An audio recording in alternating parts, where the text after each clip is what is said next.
श्री परमात्मने नमः। श्रीमद्भगवद्गीता अथ चतुर्थोऽध्यायः। ज्ञानकर्मसन्न्यासयोगः। श्री भगवानुवाच इमं विवस्वते योगं प्रोक्तवानहमव्ययम् विवस्वान्मनवे प्राह मनुरिक्ष्वाकवे ब्रवीत्। एवं परम्परा प्राप्तम् इमं राजर्षयो विदुः। सकाले नेह महतां योगो नष्टः परन्तप। स एवायं मया तेद्य योगः प्रोक्तः पुरातनः। भक्तोऽसि मे सखा चेति रहस्यं ह्येतदुत्तमम्। अर्जुन उवाच अपरं भवतो जन्म परं जन्म विवस्वतः कथमेतत् विजानीयाम् त्वमादौ प्रोक्तवानिति। श्रीभगवानुवाच बहूनि मे व्यतीतानि जन्मानि तव चार्जुन तान्यहं वेद सर्वाणि न त्ववेत्थ परन्तप। अजोऽपि सन्नव्ययत्यात्मा भूतानामीश्वरोऽपि सन् प्रकृतिं स्वामधिष्ठाय सम्भवाम्यात्ममायया। यदा यदा हि धर्मस्य ग्लानिर्भवति भारत अभ्युत्थानमधर्मस्य तदात्मानं सृजाम्यहम्। परित्राणाय साधूनां विनाशाय च दुष्कृतां धर्म संस्थापनार्थाय संभवामि युगे युगे। जन्म कर्म च मे दिव्यम् एवैयो वेत्ति तत्त्वतः त्यक्त्वा देहं पुनर्जन्म नैति मामेति सोऽर्जुन। वीतरागभयक्रोधाः मन्मया मामुपाश्रिताः बहवो ज्ञानतपसा पूता मद्भावमागताः। ये यथा मां प्रपद्यन्ते तांस्तथैव भजाम्यहम्। मम वर्त्मानुवर्तन्ते मनुष्याः पार्थ सर्वशः काङ्क्षन्तः कर्मणां सिद्धिं यजन्त इह देवताः। क्षिप्रं हि मानुषे लोके सिद्धिर्भवति कर्मजा। चातुर्वर्ण्यं मया सृष्टं गुणकर्म विभागशः तस्य कर्तारमपि मां विद्य कर्तारमव्ययम्। न मां कर्माणि लिम्पन्ति न मे कर्मफले स्पृहा इति मायोऽभिजानाति कर्मभिर्न स बध्यते। एवं ज्ञात्वा कृतं कर्म पूर्वैरपि मुमुक्षुभिः कुरु कर्मैव तस्मात् त्वं पूर्वैः पूर्वतरं कृतं। किं कर्म किमकर्मेति कवयोऽप्यत्र मोहिताः तत्ते कर्म प्रवक्ष्यामि यज्ञात्वा मोक्षये शुभान्। कर्मणो ह्यपि बोद्धव्यं च विकर्मणः अकर्मणश्च बोद्धव्यं गहना कर्मणो गतिः। कर्मण्यकर्म यः पश्येद् अकर्मणि च कर्म यः स बुद्धिमान् मनुष्येषु स युक्तः कृत्स्नकर्मकृत्। यस्य सर्वे समारम्भाः कामसङ्कल्पवर्जिताः ज्ञानाग्निदग्धकर्माणं तमाहुः पण्डितं बुधाः। त्यक्त्वा कर्मफलासङ्गं नित्यतृप्तो निराश्रयः कर्मण्यभिप्रवृत्तोऽपि नैव किञ्चित् करोति सः निराशीर्यत चित्तात्मा त्यक्तः सर्वपरिग्रहः शारीरं केवलं कर्म कुर्वन्नाप्नोति किल्बिषम् यदृच्छा लोभ यदृच्छा लाभ सन्तुष्टः द्वन्द्वातीतो विमत्सरः समः सिद्धावसिद्धौ च कृत्वापि न निबध्यते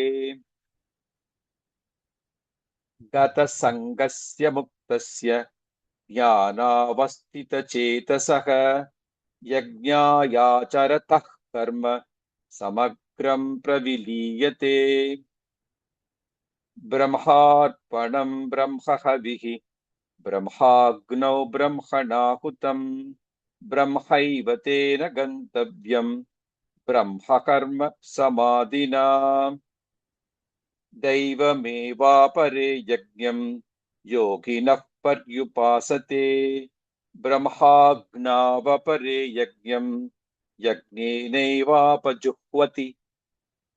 श्रोत्रादीनिन्द्रियाण्यन्ये संयमाग्निषु जुह्वति शब्दादीन् विषयानन्ये इन्द्रियाग्निषु जुह्वति सर्वाणीन्द्रियकर्माणि प्राणकर्माणि चापरे आत्मसंयमयोगाग्नौ आत्मसंयमयोगाग्नौ जुह्वति ज्ञानदीपिते द्रव्ययज्ञास्तपो यज्ञाः योगयज्ञास्तथा परे स्वाध्यायज्ञानयज्ञाश्च यतयः संशितव्रताः अपाने जुह्वति प्राणं प्राणे पानं तथा परे प्राणापानगतिरुद्ध्वा प्राणायामपरायणाः अपरे नियताहाराः प्राणान् प्राणेषु जुह्वति सर्वेऽप्येते यज्ञविदः यज्ञक्षपितकल्मषाः यज्ञासिष्टामृतभुजः यान्ति ब्रह्म सनातनम् नायल्लोकोऽस्त्यजज्ञस्य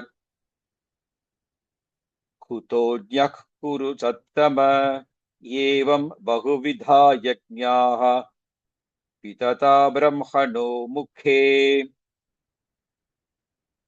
कर्मजान् विद्धितान् सर्वान् एवं ज्ञात्वा विमोक्ष्यसे श्रेयान् द्रव्यमयाद्यज्ञात् ज्ञानयज्ञः परन्तप सर्वं कर्मखिलं पार्थ ज्ञाने परिसमाप्यते तद्विद्धि प्रणिपातेन परिप्रश्नेन सेवया उपदेक्ष्यन्ति ते ज्ञानं ज्ञानिनस्तत्त्वदर्शिनः यज्ञात्वा न पुनर्मोहम् एवैयास्यसि पाण्डव येन भूतान्यशेषेण द्रक्ष्यस्यात्मन्यथो मयि अपि चेदसि पापेभ्यः सर्वेभ्यः पापकृत्तमः सर्वं ज्ञानप्लवेनैव वृजिनं सन्तरिष्यति यथैधांसि समिद्धोऽग्निः यथैधांसि समिद्धोऽग्निः भस्मसात् कुरुतेऽर्जुन ज्ञानाग्निः सर्वकर्माणि भस्मासात् कुरुते तथा न हि ज्ञानेन सदृशं पवित्रमिह विद्यते तत्स्वयं योगसंसिद्धः कालेनात्मनि विन्दति श्रद्धावान् लभते ज्ञानं तत्परः संयतेन्द्रियः ज्ञानं लब्ध्वा परां शान्तिम् अचिरेणाधिगच्छति। अज्ञश्चाश्रद्धदानश्च संशयात्मा विनश्यति। नायल्लोकोऽस्ति न परः न सुखं संशयात्मनः। योगसन्न्यस्तकर्माणं ज्ञानसञ्छिन्न संशयम् आत्मवन्तन्न कर्माणि निबध्नन्ति धनञ्जय। तस्मादज्ञानसम्भूतं कृत्स्नज्ञानसिनात्मनः छिन्नत्वैनं संशययोगम् आतिष्ठोत्तिष्ठ भारत। ॐ तत्सदिति श्रीमद्भगवद्गीतासु उपनिषत्सु ब्रह्मविद्यायां योगशास्त्रे श्रीकृष्णार्जुनसंवादे ज्ञानकर्मसन्न्यासयोगो नाम चतुर्थोऽध्यायः।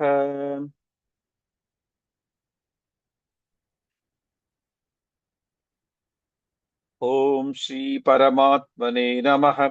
अथ पंचमोऽध्यायः कर्मसन्न्यासयोगः। अर्जुन उवाच सन्न्यासं कर्मणां कृष्ण पुनर्योगं च शंससि यच्छ्रेययेतयोरेकं तन्मे ब्रूहि सुनिश्चितम्। श्रीभगवानुवाच सन्न्यासः कर्मयोगश्च निःश्रेयसकरावुभौ तयोस्तु कर्मसन्न्यासात् कर्मयोगो विशिष्यते। ज्ञेयस्य नित्यसन्न्यासी यो न द्वेष्टि न काङ्क्षति निर्द्वन्द्वो हि महाबाहो सुखं बन्धात् प्रमुच्यते। साङ्ख्ययोगौ पृथक् बालाः प्रवदन्ति न पण्डिताः एकमप्यास्थितः सम्यक् उभयोर्विन्दते फलम्। यत्साङ्ख्यैः प्राप्यते स्थानं तद्योगैरपि गम्यते। एकं साङ्ख्यं च योगं च यः पश्यति स पश्यति। सन्न्यासस्तु महाबाहो दुःखमाप्तुमयोगतः योगयुक्तो मुनिर्ब्रह्म न चिरेणाधिगच्छति। योगयुक्तो विशुद्धात्मा विजितात्मा जितेन्द्रियः सर्वभूतात्मभूतात्मा कुर्वन्नपि न लिप्यते। नैव किञ्चित् करोमीति युक्तो मन्येत तत्त्ववित्। पश्यन् शृण्वन् स्पृशन् जिघ्रन् अश्नन् गच्छन् स्वपन् श्वसन् प्रलपन् विसृजन् गृह्णन् उन्मिषन् निमिषन्नपि इन्द्रियाणीन्द्रियार्थेषु वर्तन्त इति धारयन्। ब्रह्मण्याधाय कर्माणि सङ्गं त्यक्त्वा करोति यः लिप्यतेन स पापेन पद्मपत्रमिवाम्भसा। कायेन मनसा बुद्ध्या केवलैरिन्द्रियैरपि योगिनः कर्म कुर्वन्ति सङ्गं त्यक्त्वात्मशुद्धये। युक्तः कर्मफलं त्यक्त्वा शान्तिमाप्नोति नैष्ठिकीम्। अयुक्तः कामकारेण फले सक्तो निबध्यते। सर्वकर्माणि मनसा सन्न्यस्यास्ते सुखौ वशी। नवद्वारे पुरे देहि नैव कुर्वन्न कारयन्। न कर्तृत्वं न कर्माणि लोकस्य सृजति प्रभुः। न कर्मफलसंयोगं स्वभावस्तु प्रवर्तते। नादत्ते कस्यचित् पापं न चैव सुकृतं विभुः। अज्ञानेनावृतं ज्ञानं तेन मुह्यन्ति जन्तवः ज्ञानेन तु तदज्ञानम् येषान्नाशितमात्मनः तेषामादित्यवज्ञानम् प्रकाशयति तत्परम् तद्बुद्ध्यस्तदात्मानः तन्निष्ठास्तत्परायणाः गच्छन्त्य पुनरावृत्तिम् ज्ञाननिर्धूतकल्मषाः विद्या विनय संपन्ने ब्राह्मणे गविहस्तिनि शूनि चैव श्वपाके च पंडिताः समदर्शिनः इहैव तैर्जितः सर्गः येषां साम्ये स्थितं मनः निर्दोषं हि समं ब्रह्म तस्मात् ब्रह्माणि ते स्थिताः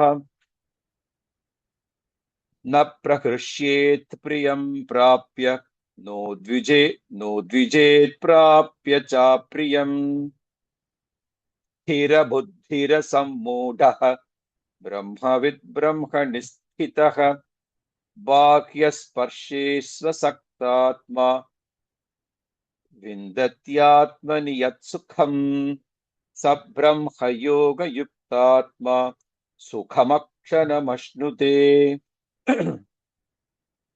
ये हि संस्पर्शजा भोगाः दुःखयोनय एव ते आद्यन्तवन्तः कौन्तेय न तेषु रमते बुधः शक्नोति कैव यः सोढुम् प्राक्शरीरविमोक्षणात् कामक्रोधोद्भववेगम् स युक्तः स सुखी नरः योऽन्तः सुखोऽन्तरारामः तथान्तर्ज्योतिरेव यः स योगी ब्रह्मनिर्वाणम् ब्रह्मभूतोऽधिगच्छति लभन्ते ब्रह्मनिर्वाणम् ऋषयः क्षीणकल्मषाः छिन्नद्वैधा यतात्मानः सर्वभूतहिते रताः कामक्रोधवियुक्तानाम् यतीनायतचेतसाम् अभितो ब्रह्मनिर्वाणम् वर्तते विदितात्मनाम् स्पर्शान् कृत्वा बहिर्बाह्यान् चक्षुश्चैवान्तरे भ्रुवोः प्राणापानौ समो कृत्वा नासाभ्यन्तरचारिणौ यतेन्द्रियमनोबुद्धिः मुनिर्मोक्षपरायणः विगतेच्छाभयक्रोधः यः सदा मुक्त एव सः भोक्तारयज्ञतपसाम् सर्वलोकमहेश्वरम् सुहृदं सर्वभूतानां ज्ञात्वा मां शान्तिमृच्छति ॐ तत्सदिति श्रीमद्भगवद्गीतासु उपनिषत्सु ब्रह्मविद्यायां योगशास्त्रे श्रीकृष्णार्जुनसंवादे कर्मसन्न्यासयोगो नाम पञ्चमोऽध्यायः।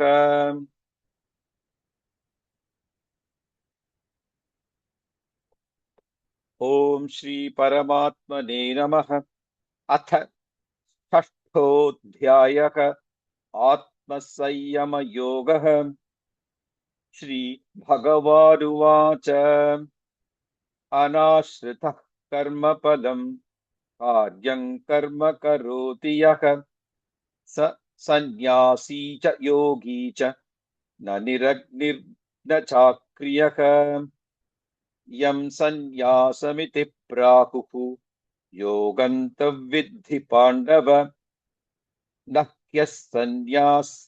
ह्यः सन्न्यस्तसङ्कल्पः योगी भवति कश्चन आरुरुक्षोर्मुनेर्योगं कर्म कारणमुच्यते योगारूढस्य तस्यैव शमः कारणमुच्यते यदा हीनेन्द्रियार्थेषु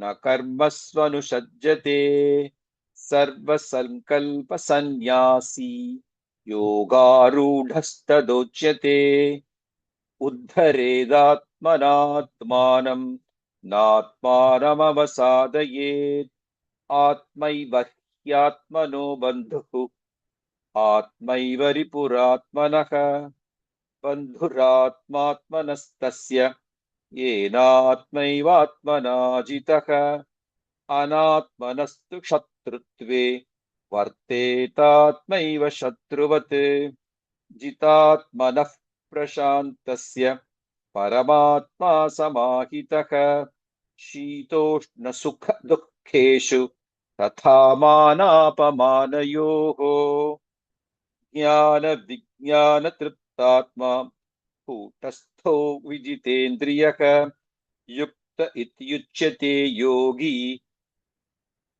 समलोष्टाश्मकाञ्चनः सुहृन्मित्रार्युदासीनमध्यस्थद्वेष्य बन्धुषु साधुष्वपि च पापेषु समबुद्धिर्विशिष्यते योगी युञ्जीत सततम् आत्मानं रहसि स्थितः एकाकीयत चित्तात्मा निराशीरपरिग्रहः शुचौ देशप्रतिष्ठाप्य स्थिरमासनमात्मनः नात्युच्छ्रितन्नातिनीचं शैलाजिनकुशोत्तरम् तत्रैकाग्रं मनः कृत्वा यतचित्तेन्द्रियक्रियः उपविश्यासने युञ्ज्यात् योगमात्मविशुद्धये समं कायशिरो ग्रीवं धारयन्नचलं स्थिरः सम्प्रेक्ष्य नासिकाग्रं स्वं दिशश्चानवलोकयन् प्रशान्तात्मा विगतभीः ब्रह्मचारिव्रते स्थितः मनः संयम्य युक्त आसीत मत्परः युञ्जन्नेवं सदात्मानं योगी नियतमानसः शान्तिं निर्वाणपरमां मत्संस्थामधिगच्छति नात्यश्नतस्तु योगोऽस्ति न चैकान्तमनुष्णतः न चातिस्वप्नशीलस्य जाग्रतो नैव चार्जुन युक्ताहारविहारस्य युक्तचेष्टस्य कर्मसु युक्तस्वप्नावबोधस्य योगो भवति दुःखः यदा विनियतं चित्तम् आत्मन्येवात्मतिष्ठते निःस्पृहः सर्वकामेभ्यः युक्त इत्युच्यते तदा यथा दीपो निवातस्थः नेङ्गते सोपमा स्मृता योगिनो यतचित्तस्य युञ्जतो योगमात्मनः तत्रो परमते चित्तं निरुद्धं योगसेवया यत्र चैवात्मनात्मानं पश्यन्नात्मनि तुष्यति सुखमात्यन्तिकं यत्तत् बुद्धिर्ग्राह्यमतीन्द्रियम् वेत्ति यत्र न शैवायं स्थितश्चलति तत्त्वतः यल्लब्ध्वा चापरल्लाभं मन्यते नाधिकं ततः यस्मिन् स्थितो न दुःखेन गुरुणापि विचाल्यते तद्विद्यात् दुःखसंयोगवियोगयोगसंज्ञितम् स निश्चयेन योक्तव्यः योगो निर्विण्णचेतसा सङ्कल्पप्रभवान् कामान् त्यक्त्वा सर्वान् शेषतः मनसैवेन्द्रियग्रामं विनियम्य समन्ततः शनैः शनैरुपरमेत् बुद्ध्या धृतिगृहीतया आत्मसंस्थमनुष्ठाय निरुद्धं मनः कृत्वा न किञ्चिदपि चिन्तयेत्। यतो यतो निश्चरति मनश्चञ्चलमस्थिरम् ततस्ततो नियम्यैतत् आत्मन्येव वशं नयेत्। प्रशान्तमनसं ह्येनं योगिनं सुखमुत्तमम् उपैति शान्तरजसं ब्रह्मभूतमकल्मषम्। युञ्जन्नेवं सदात्मानं योगी विगतकल्मषः सुखेन ब्रह्म संस्पर्शम् अत्यन्तं सुखमश्नुते। सर्वभूतस्थात्मानं सर्वभूतानि चात्मनि ईक्षते योगयुक्तात्मा सर्वत्र समदर्शनः। यो मां पश्यति सर्वत्र सर्वं च मयि पश्यति तस्याहं न प्रणश्यामि न च मे न प्रणश्यति। सर्वभूतस्थितं यो मां भजत्येकत्वमास्थितः सर्वथा वर्तमानोऽपि स योगी मयि वर्तते। आत्मौपं येन सर्वत्र समं पश्यति योऽर्जुन सुखं वा यदि वा दुःखं स योगी परमो मतः। अर्जुन उवाच योगस्त्वया प्रोक्तः साम्येन मधुसूदन एतस्याहं न पश्यामि चञ्चलत्वात् स्थितिं स्थिराम्। चञ्चलं हि मनः कृष्ण प्रमाथि बलवदृढम् तस्याहं निग्रहं मन्ये वायोरिव सुदुष्करम्। श्रीभगवानुवाच असंशयं महाबाहो मनो दुर्निग्रहं चलम् अभ्यासेन तु कौन्तेय वैराग्येण च गृह्यते। असंयतात्मना योगः दुष्प्राप इति मे मतिः वश्यात्मना तु यतता शक्यो वाप्तुमुपायतः। अर्जुन उवाच अयति श्रद्धयोपेतः योगाच्चलितमानसः अप्राप्य योगसंसिद्धिं कां गतिं कृष्ण गच्छति। कच्चिन्नो भयविभ्रष्टः छिन्नाभ्रमिव नश्यति अप्रतिष्ठो महाबाहो विमूढो ब्रह्मणः पथि। एतन्मे संशयं कृष्ण छेत्तुमर्हस्य शेषतः त्वदन्यः संशयस्यास्य छेत्ता न ह्युपपद्यते। श्रीभगवानुवाच पार्थ नैवेगनामुत्र विनाशस्तस्य विद्यते न हि कल्याणकृत् कश्चित् दुर्गतिं तात गच्छति। प्राप्य पुण्यकृतान् लोकान् उषित्वा शाश्वती समाः शुचीनां श्रीमतां गेहे योगभ्रष्टोऽभिजायते अथवा योगिनामेव कुले भवति धीमताम्। एतद्धि दुर्लभतरं लोके जन्म यदीदृशम् तत्र तं बुद्धिसंयोगं लभते पौर्वदेहिकम्। यतते च ततो भूयः संसिद्धौ कुरु नन्दन पूर्वाभ्यासेन तेनैव क्रियते ह्यवशोऽपि सः। जिज्ञासुरपि योगस्य शब्दब्रह्माति वर्तते प्रयत्नाद्यतमानस्तु योगी संशुद्ध किल्बिषः अनेकजन्म संसिद्धः ततो याति परां गतिम्। तपस्विभ्योऽधिको योगी ज्ञानिभ्योऽपि मतोऽधिकः कर्मिभ्यश्चाधिको योगी तस्माद्योगी भवार्जुन योगिनामपि सर्वेषाम् मद्गतेनान्तरात्मना श्रद्धावान् भजते यो माम् समे युक्ततमो मतः। ॐ तत्सदिति श्रीमद्भगवद्गीतासु उपनिषत्सु ब्रह्मविद्यायां योगशास्त्रे श्रीकृष्णार्जुनसंवादे आत्मसंयमयोगो नाम षष्ठोऽध्यायः। सर्वं कृष्णार्पणम्। ॐ कृष्णार्पणम्।